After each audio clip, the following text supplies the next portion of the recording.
Reglas básicas para hacer correctamente el delicioso. Los primeros condones por doquier, encuentros casuales, muchos encuentros casuales, adulterios por en todos lados. Todo eso en manos dejó la época victoriana o el reinado de Victoria I de la Gran Bretaña. Y quiero que sepas que ese legado continúa hasta el día de hoy.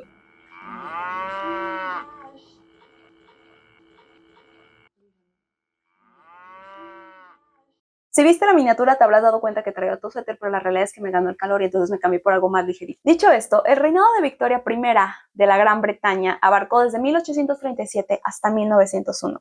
Estamos hablando de casi 64 años en el trono. Es el segundo periodo más largo solamente después de Isabel II, la reina Chabelita, quien falleció hace algunos escasos años. Y durante ese periodo de tiempo se dieron bastantes cosas. Y en temas de seguridad había una dualidad tremenda donde lo socialmente aceptado, lo moralmente bien visto, era una opresión extraordinaria en cuanto a temas de sexualidad y un desconocimiento que se consideraba una bendición de Dios, porque al final de cuentas conocer el cuerpo y saber de los placeres del cuerpo era un pecado de los más terribles que se pudiesen cometer. Y entonces eso lo teníamos como moralmente aceptado, pero allá en secreto, cuando las puertas se cerraban, las prácticas de las personas eran totalmente diferentes. Bien dicen que lo que está prohibido es lo que más se antoja. Y esta dualidad desencadenada y potencializada durante la época victoriana, quiero que sepas, Bombón, que continúa hasta el día de hoy. Hola, Bombón, mi nombre es Mar Solomar y es mi placer conocerte y presentarte esta nueva sección que vamos a estar llamando Historia para Curiosos, donde vamos a escabullirnos por las memorias del mundo, así en los rincones más recónditos de las memorias del mundo. ¿Por qué? Pues porque somos chismosos, porque somos curiosos. A mí personalmente me encanta leer y me encanta tener temas de conversación diferentes. Y yo creo que ese tipo de temas de conversación son particularmente satisfactorios unas 2 de la mañana después de que te hice unos tragos con tus amigos. Son temas que valen mucho la pena mencionar. Y el día de hoy tocó hablar de la época victoriana. Y es que miren, durante la regencia de Victoria I de la Gran Bretaña, la revolución industrial estaba en su mero punto.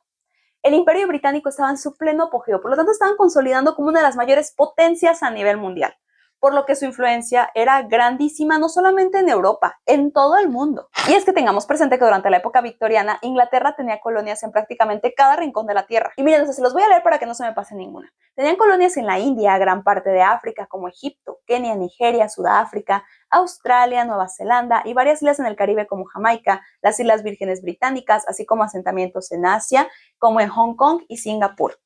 En América, gran parte del actual Canadá estaba bajo dominio británico. Y aunque las 13 colonias originales ya se habían independizado, también tenían asentamientos en islas azucareras como Antigua, Barbados y Montserrat. Al final de cuentas, no solamente en su territorio, en todos los territorios que estaban colonizados, lo que creía la corona británica se dictaban todas esas colonias. Ellos vivían como dictaba la corona británica, ellos comían como dictaba la corona británica, ellos cogían como dictaba la corona británica. Ten un poquita paciencia, ya casi llegamos a ello de las reglas básicas para ajá. De hecho, Bombón, si ya estás aquí deberías comentarme un presente para saber que estás asistiendo a nuestra reunión de hoy. Y de hecho, pues ya de paso, si quieres así postear que estás viendo este videito, me quieres etiquetar para que yo te pueda repostear, me halagarías muchísimo, de hecho. Siguiendo con la época victoriana, muchos historiadores atribuyen a Victoria I el mayor periodo de expansión de las colonias inglesas.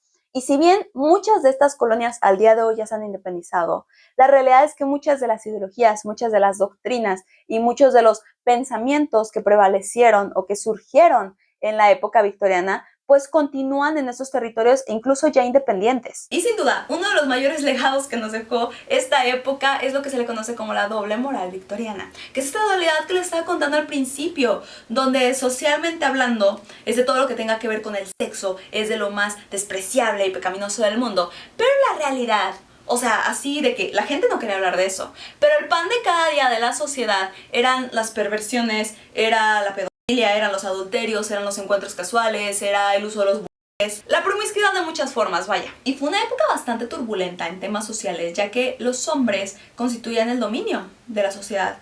Ellos eran la voz y el voto de cómo se construía el orden social. Las mujeres, por su parte, eran sometidas y reducidas solamente a estar en casa. En casa, sometida al yugo del esposo y al cuidado de los hijos y a la atención de todo lo que el hogar necesitase. O sea, las mujeres no tenían derecho a tener atención médica. De hecho, había espacios donde las mujeres no tenían derecho a usar el baño público. Esto con la finalidad de que las mujeres se quedasen en casa. Y toda esta radicalidad social se agravaba considerando que todo lo que tenía que ver con la sexualidad era súper tachado y era súper cuestionado y era súper señalado, y por lo tanto el desconocimiento del cuerpo y de la vivencia sexual era para muchísimas personas un enigma o un tema que solamente tratábamos desde el desconocimiento, desde una total y completa ignorancia. Y esto llevó a una sociedad que, lejos de regirse por el conocimiento, por la educación o por la experimentación, eran regidos por mitos que tomaban como si fuesen leyes. Para entenderlo mejor, la escritora e historiadora Therese O'Neill presentó su libro Unmentionable: The Victoria's Ladies Guide to Sex, Marriage and Manners,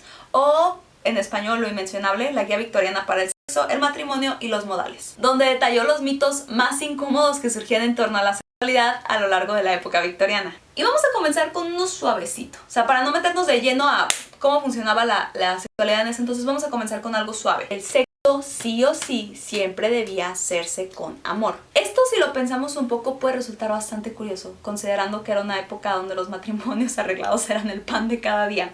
Pero la realidad es que la idea es que una vez que te casabas, tenías toda la vida para conocer a tu pareja, y entonces tenías toda la vida para enamorarte y para caer rendido hacia la persona que, pues, por ley divina, por orden de Dios o por dedazo, pues te había tocado. Un encuentro casual con algún ser humano era considerada la mayor ofensa a ti como persona, a Dios y a la corona británica. De hecho, aquí existía un mito que relataba que si una persona se atrevía a tener relaciones sexuales con alguien con quien no tuviese un vínculo amoroso, estaban destinados a tener un hijo feo.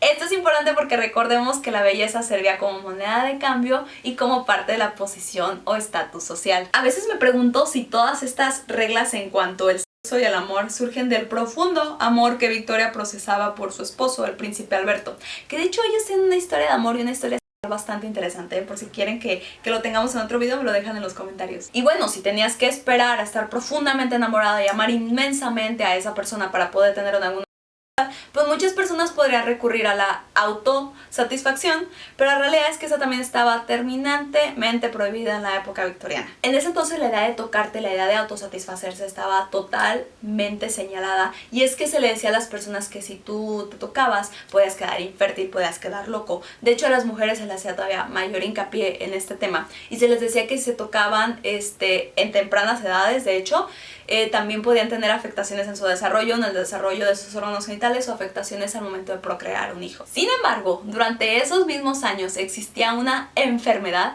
a la que se le conocía como el síndrome de la histeria femenina, que era cuando las mujeres presentaban a lo mejor crisis, presentaban dolores de cabeza, insomnio, irritabilidad, pérdida de apetito, y entonces acudías con el médico y el tratamiento era que el médico te estimulara hasta que tuvieses un orgasmo.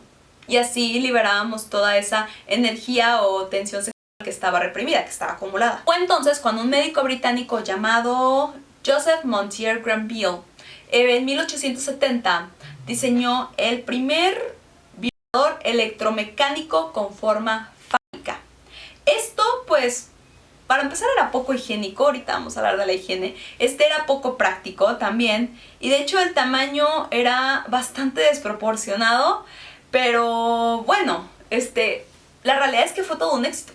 O sea, fue todo un éxito socialmente hablando. Las personas de mayor cuna, o las personas que tenían mayor poder adquisitivo, era como que, ahora sí, como que la tendencia dentro de lo que se podía, porque era como que, volvemos a lo mismo, no hablábamos mucho de esto en voz alta, pero de todas formas fue un exitazo, o sea, fue un hitazo, porque al final de cuentas estábamos hablando de aliviar la histeria de las mujeres. Y es que aquí la garantía es que este aparato de forma fálica podía aliviar tu síndrome de la histeria femenina en 10 minutos. Estamos de acuerdo que esas mujeres hubieran podido hacer exactamente lo mismo con sus dedos, pero bueno, como estaba prohibido que se tocaran. Pero no solamente eso, la experimentación que hubo a lo largo de la época victoriana también nos llevó a los primeros vestigios de lo que hoy sabemos como la lencería. Y es que en la Inglaterra victoriana, la ropa interior de una mujer podía pesar entre 5 y 15 kilos. Quiero que ustedes por favor se imaginen el momento del previo, donde estás como queriendo calentar las cosas.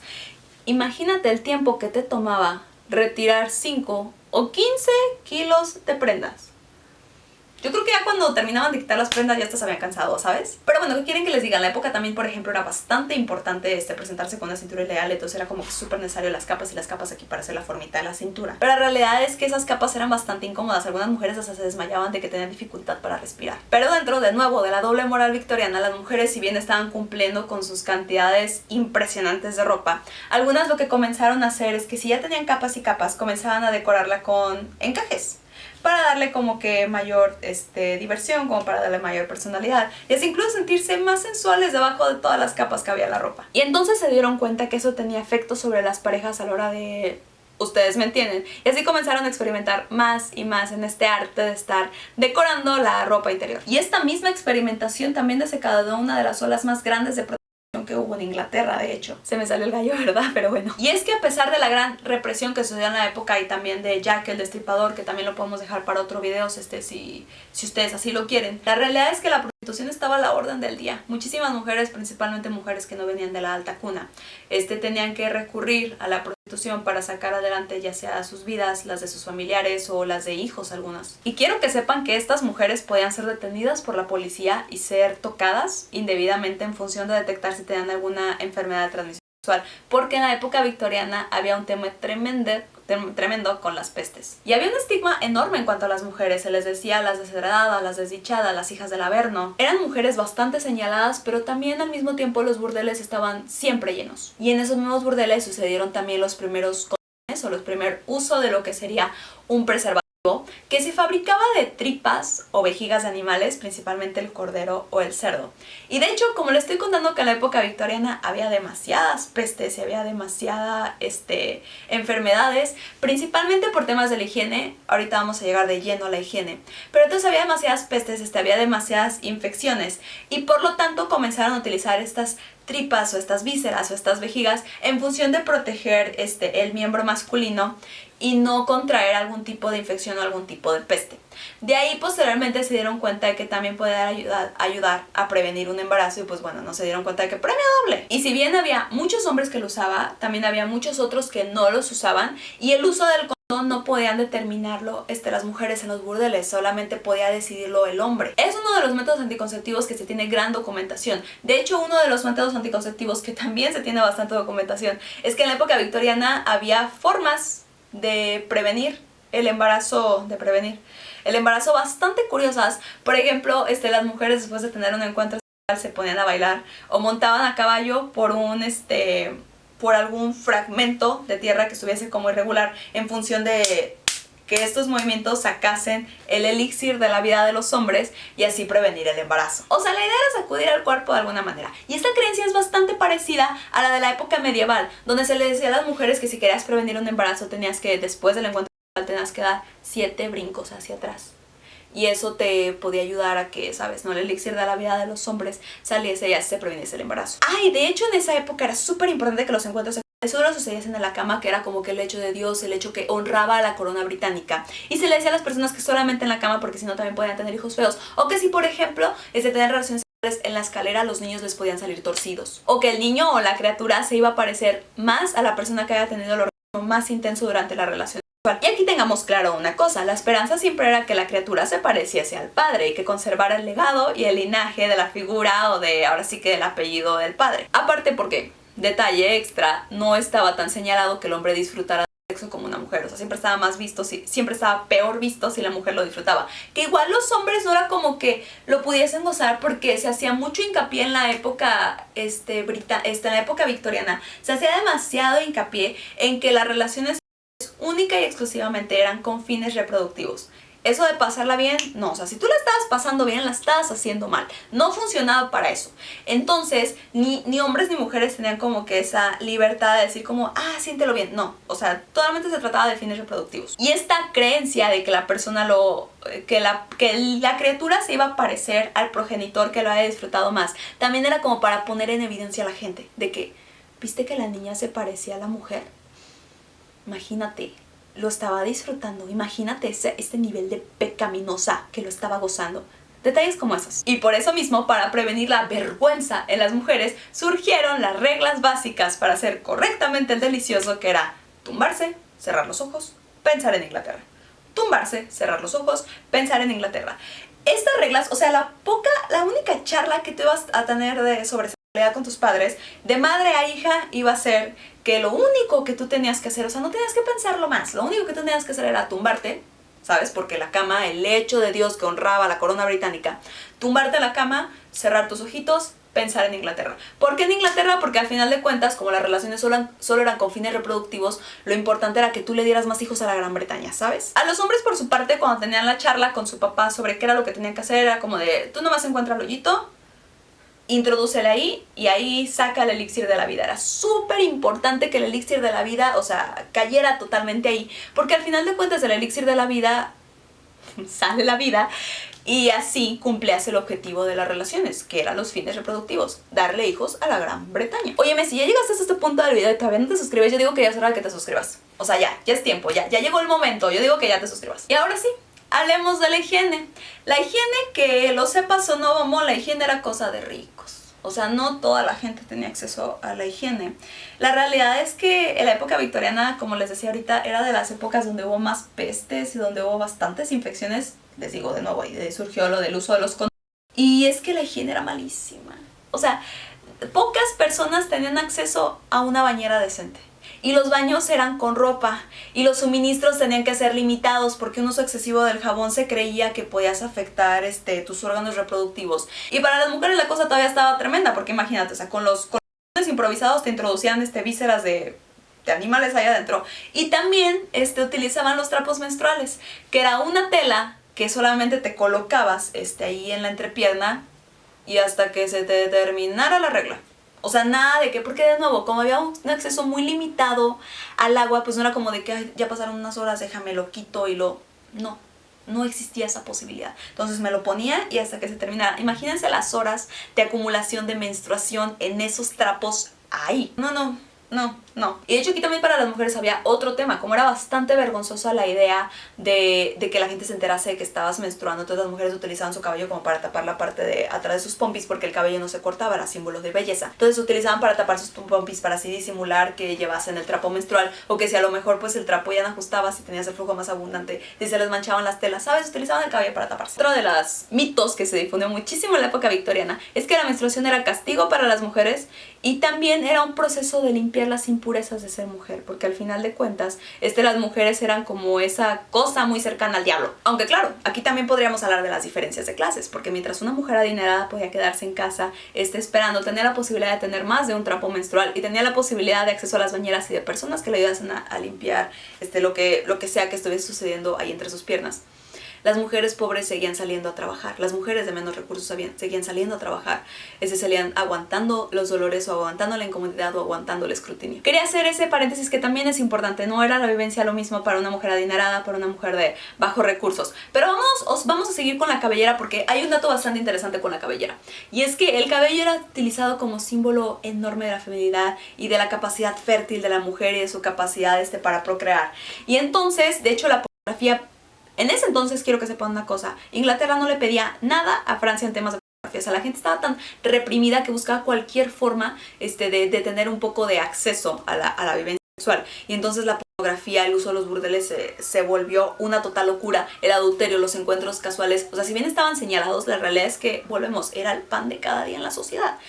Y entonces, para ese momento, las cabelleras o el uso de las cabelleras no solamente servían para tapar que las mujeres llevaban su trapito menstrual, también se utilizaban como uno de los mayores símbolos del erotismo y por lo tanto era bastante utilizado en la pornografía. De hecho, en las mujeres, estrictamente en las mujeres, el cabello no se cortaba si no era estrictamente necesario.